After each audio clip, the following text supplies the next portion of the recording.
bareedduu addunyaa.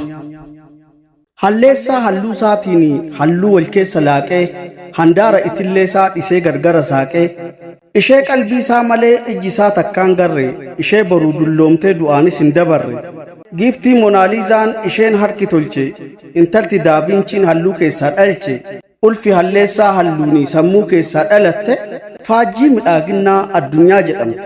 Intalti seeqattee kaaruu isheen agarre tan takkaa dubbattee amala isheen barre tan takkaa ol kaatee dhaabashiin madaalle osoo takkaa deemtee ejjeta ishii laalle bareedduu addunyaa jedhamuun mogga'uun gonfoo midhaaginnaa jaarraattiin fulla'uun safuuna jechisiise.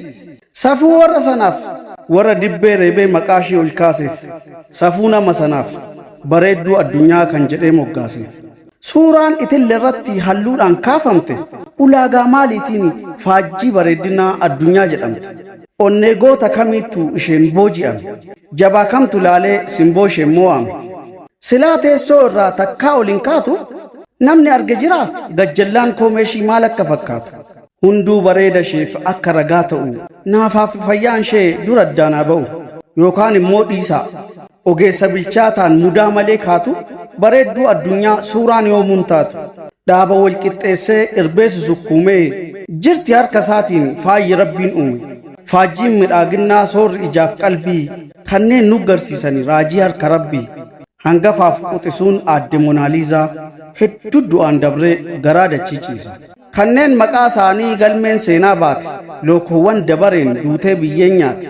Kan wal duraa duubaan dhufaa kaasan geebaa babbareeddan akka giiftii warra sheebaa fireenii nefertiitii kuwiin alekzaandiraa Helen of Tiyoorii giiftii Kiliyoopaatiraa baay'eedha bareen warri seenaan faarsu galmeen midhaaginnaa kan maqaa isaan kaasu. Hunda caalaa immoo bareedduu Oromoo Bilillee Mahbuubaa tarree midhaaginnatti hunduu ishii duuba.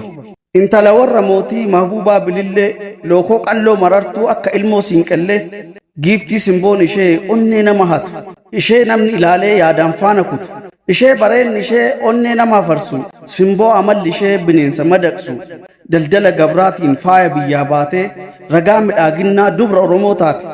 Faajjii midhaaginnaa ishee fiixee yaabde giiftii simboo isheetiin mootii jilbaan dhaabde. Bilillee Mahbuubaa aggaaroo biqilchite billiqqee jaalalaan daandii diriirsite. Isheedha bareedduun lookoon ilkee cabbii safartuun dandeettii raajii harka rabbii.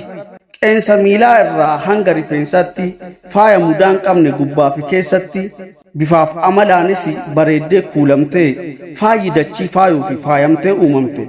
Qola irraa baasee qishiree sukkuumee daangaa midhaaginnaa uumaan raajiif uume. Isheedha bareedduun faaya mudaan qabne lookoo mudhii soonsaa dubbiin moonaaliizaa ishee bira qoosa. Galatoomaa horaa bulaa.